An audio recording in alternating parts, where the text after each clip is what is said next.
Republican nominee, former television broadcaster and fierce Trump ally, Kari are joining me this morning.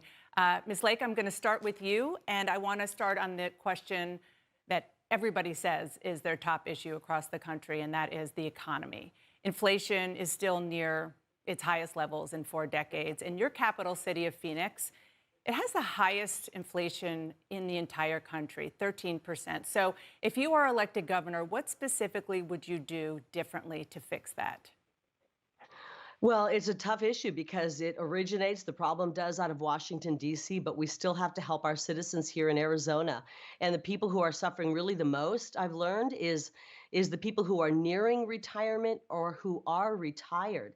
I've talked to so many of them, and they say, Carrie, I saved all my life. I did everything right, and my retirement savings has shriveled up by third. I've lost a third of it since Joe Biden took office.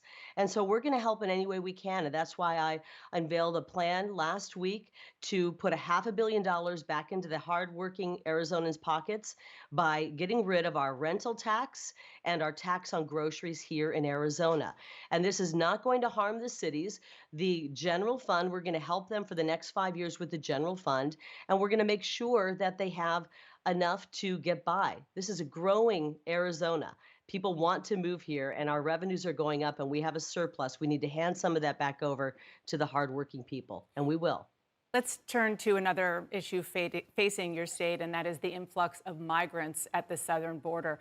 A lot of these individuals are seeking asylum. They are fleeing political violence in countries like Guatemala and Honduras. Do you accept that the U.S. has a responsibility to accept those asylum seekers?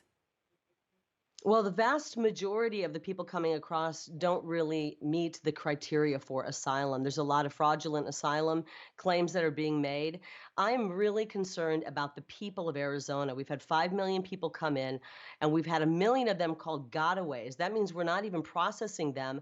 They want to avoid capture because they have criminal records. We need to vet people coming into our country. We have a great legal immigration system, a very generous legal immigration system, but we can't afford to take on the world's problems right now when so many Americans are struggling, so many Arizonans are struggling. And I'm really concerned about the number of seizures we've had with fentanyl coming across the border. It is the #1 killer of young people in this country, and it's coming through Arizona. We're no longer going to allow the cartels to have operational control of our border. Well, They're DHS sending says across that the less than fentanyl. 1% of migrants encountered at the border have a criminal record. But I want to stick on the question of asylum. Those that do meet the criteria, should they be allowed to stay in this country? And do you think that what the current governor, Doug Ducey, has done, sending some of the migrants to Washington, D.C., is the right thing to do? Would you continue that practice? Dana, I'm going to have to disagree with you on that figure you just put out. We have 1 million gotaways. These are people who are intentionally entering this country, mainly through the Tucson sector, and we don't know what their background is. There's a reason they're trying to get in unnoticed. It's because they have a criminal background. And they are coming into this country. We know that they have tracked down terrorists. They've tracked down people wanted for murder. You can go to the Customs and Border Patrol site, and you'll see we've got murderers coming in. We have people with raps, with a rape record, you name it. We've got Yeah. hardened criminals coming Well, across, and we can't afford to let take me them. just tell you that this stat that I just cited comes from the Department of Homeland Security, less than 1% of migrants. And I Yeah. know that you're using language like rapists and criminals and so forth. What I was asking about are migrants seeking asylum. But I want to move on to another really important issue, particularly when it comes to your critical swing state of Arizona. And that is what happened in 2020. You called the 2020 election corrupt, stolen, rotten, and rigged. And there was no evidence of any of that presented in a court of law or anywhere else, that any of those There's things are true. So why do you keep saying that? well, there's plenty of evidence. We had 740,000 ballots with no chain of custody. Those ballots shouldn't have been counted. We had Where is election the laws evidence of and that? rules. Dana, there's plenty of evidence. You can find it. I'm happy to send it to your team. The problem is the media won't cover it. And We've it's covered really this interesting that extensively, and what you just said has been only debunked. one side of it, Dana. The real issue, Dana, is that the people don't trust our elections. They haven't since 2000. I'm a reporter. I've been sitting on your side of the desk for a long time. And since 2000, we have Americans who don't trust our elections. In 2000, in 2004, they didn't trust the elections. In 2016, Kamala Harris, Amy Klobuchar, and Hillary Clinton, everybody on the Democrat side said the Ms. Lake, election had problems. Ms. Lake, there I'm definitely sorry, has but been some of it's a that. But I fair want to say in question. 2000, Al Gore conceded. In 2004, John Kerry conceded. In 2016, Hillary Clinton conceded. And we didn't see that in 2020. That's the difference. And so the question is, are you undermining faith in elections by saying that the 2020 election was stolen when there's absolutely no evidence to support that? Dana, in 2018, Stacey Abrams never conceded. She still hasn't. I don't hear CNN calling her an election denier. We have the right, and it's protected with our First Amendment, to question our government and to question elections. No And question we about still that. have the First Amendment.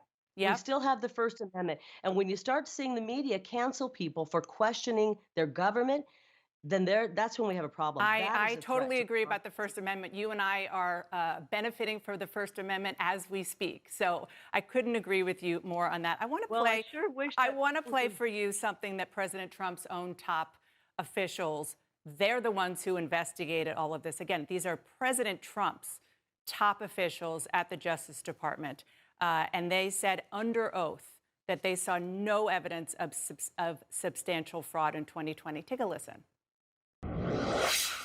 I made it clear I did not agree with the idea of saying the election was stolen and putting out this stuff, which I told the president was bullshit. I said something to the effect of, sir, we've done dozens of investigations, hundreds of interviews. The major allegations are not supported by the evidence developed. We were in a position to say, our people have already looked at that, and we know that you're getting bad information, that's not correct. So these are President Trump's own top Justice Department officials. Why not believe them? I'm looking at what's happening in Maricopa County. And you know what?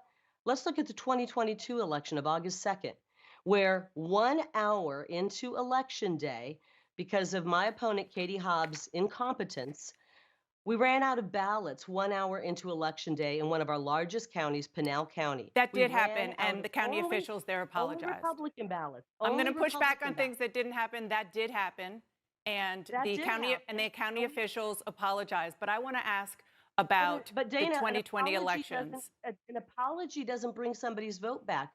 All I'm saying is we need to restore honesty and integrity and transparency to our elections. But isn't That is apologizing doing just that? You're right, it doesn't bring votes back, but at least that is transparent. That is transparent. So if leaders like you and President Trump are saying that the election was stolen, aren't you participating, contributing, even causing the idea of people thinking that the election is not safe and secure?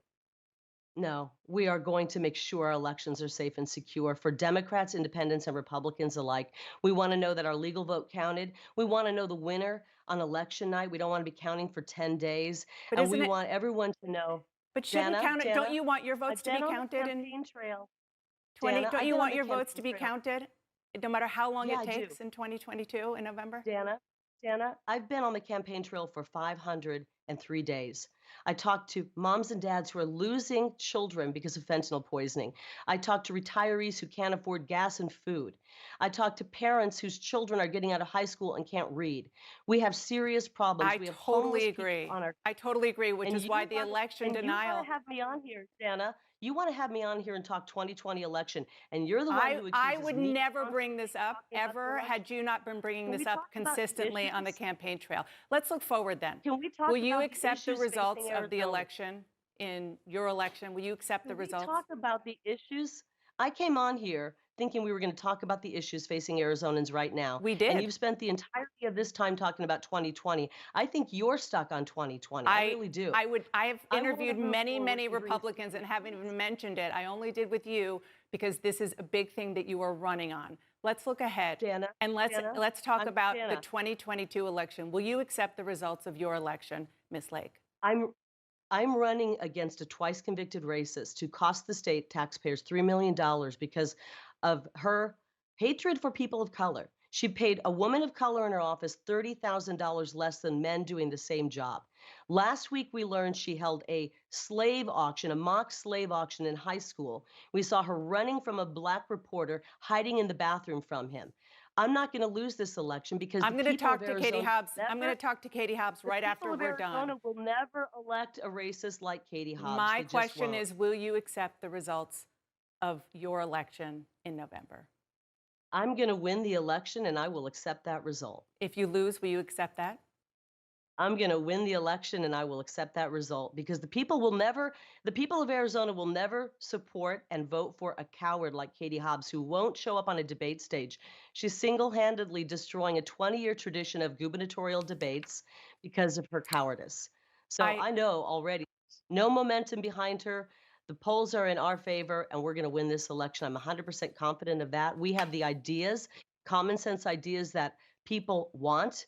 And we're seeing Democrats pour over and vote for us right now. I've had many people reach out and say they're voting for us. So the Democrat Party is faltering. It's not the party of solutions. It's the party that has caused the problems that we're in Kari right Lake, now. I really appreciate you coming on with me